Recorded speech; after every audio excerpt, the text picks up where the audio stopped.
What an electric start to a day, courtesy of Yamaha, because we are riding their very first electric scooter, which is the EC-06. This is based heavily on the River Indy. In fact, River are the ones who have helped them put this together. But that is hard to tell looking at how different this looks. That's the approach which Yamaha has taken. And in terms of the styling, I quite like it. I think it looks really futuristic. I love the colorway, I love the design. It looks a lot sleeker.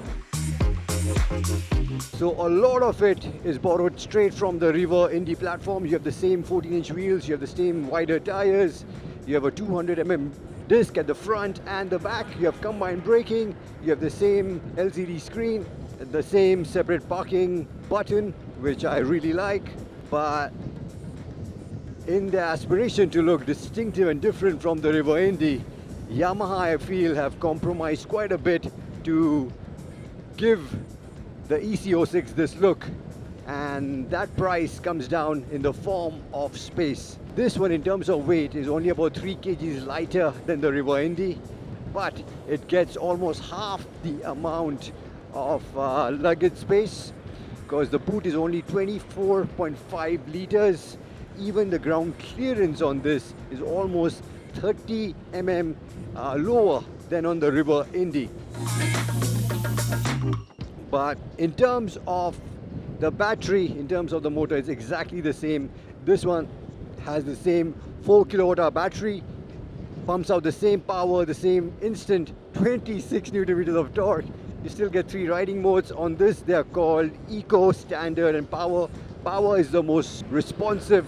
I really like it, especially on a highway. Just watch this. We're 81, we're on an incline, and look at this climb.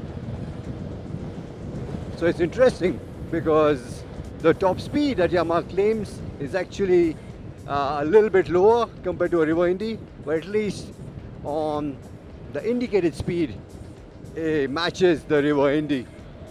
So maybe that could have been Yamaha just choosing the real GPS speed as an indicator of the top speed. But the one thing on this which I truly love is something which I have always wished for in the River Indy, and that is a lot more region. More region, especially when you're decelerating, gives you the feeling of riding a conventional ICE scooter. There's a decent amount of engine braking, and that's exactly what the region kind of mimics. And not just that in terms of the feel, but also you can eke out a lot more range out of it. I would say this was about 3 or 4 kilometers off from what the River Indy gave us. So the claim range is slightly lower than the River Indy in terms of in the eco mode here. This one claims 107, Indy claims 110, and we actually got about 106 on the Indy, and this one gave about 103 or 104. Same with the standard mode. Standard mode claims about 87. We got about 82, whereas the River Indy, the ride mode, gave us about 86, 87. But the interesting part here is in the power mode, which is the same as the rush mode, where the claim range is about 70, and on the Indy we got about 65. This one actually ended up giving us 82 kilometers range, and that's primarily down to the one thing which I've always wished for in the River Indy, and that is a little more region. So that's the one thing on this which I truly love. But in regards to the other aspects, as you can see as we're going over these bad roads, in terms of ride quality, I am a little bit disappointed because the front forks are very similar to the River Indy. Those have never impressed me because they desperately need a little more rebound damping. There's a lot more feedback coming onto your hands when you go over rumble strips and bad stretches. But what the River Indy does really well is in terms of the suspension at the back. It has possibly the best suspension when it comes to scooters at the back. This one too also gets twin shock with preload, but in terms of the damping changes that Yamaha made, I'm not a big fan because it's nowhere close to being as comfortable. There's a lot more feedback coming onto you, It did get a little bit better with a pillion, but that's what it looks like. It's been set up for. So yeah, I think they've gone for heavier springs, and they've mainly tuned it for when you're riding with the pillion. But when you are alone, and I weigh about 72 kgs, yeah, it's not the most comfortable a ride. Another thing which I'm not a big fan of are the ergonomics. On this, you still get a flat board, but you don't get the front mounted pegs like on the River Indy, which I really love because it really opened up the rider's triangle. And secondly, also the seat is slanted a little bit, which again I'm not a big fan of, because every time you're braking, you're always sliding to the front. In terms of the brakes, again, the brakes are good. You have combined braking system.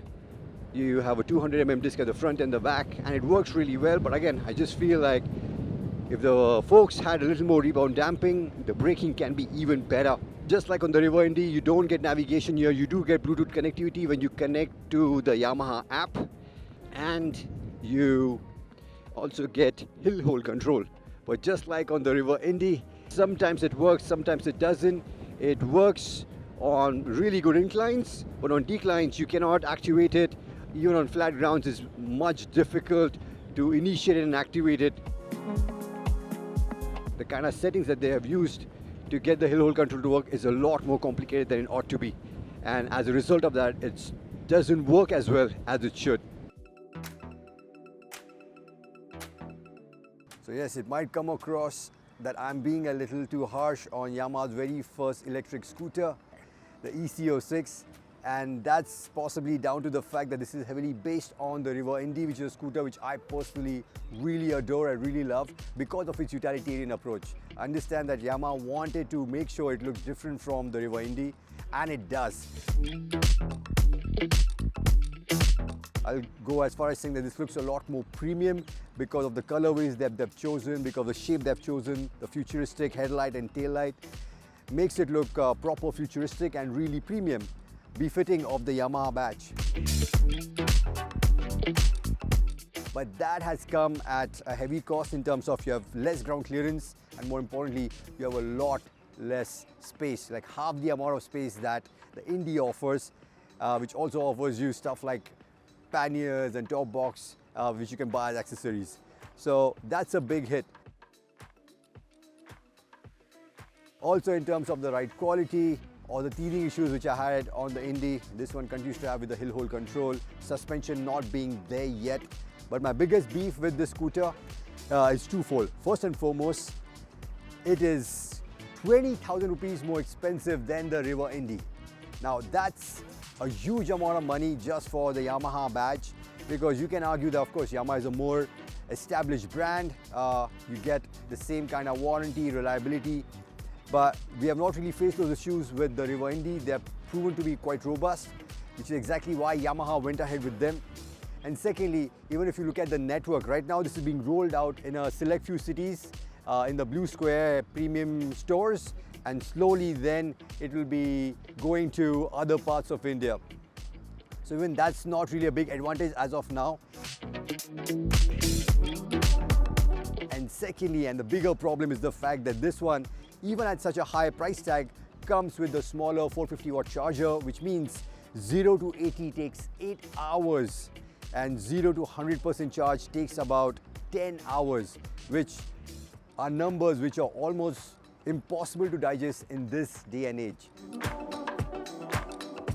So I genuinely think Yamaha have nailed it in terms of entering the electric market with their scooter, which looks very distinctive, looks very good. It's not as feature rich in terms of it doesn't get navigation and TFT, but as a scooter it works really well, but it can definitely be priced a whole lot better. It has some teething issues which need to be sorted, but more importantly, it definitely needs a bigger charger. This is an option which even the River Indy offers to really make it work in this competitive EV market.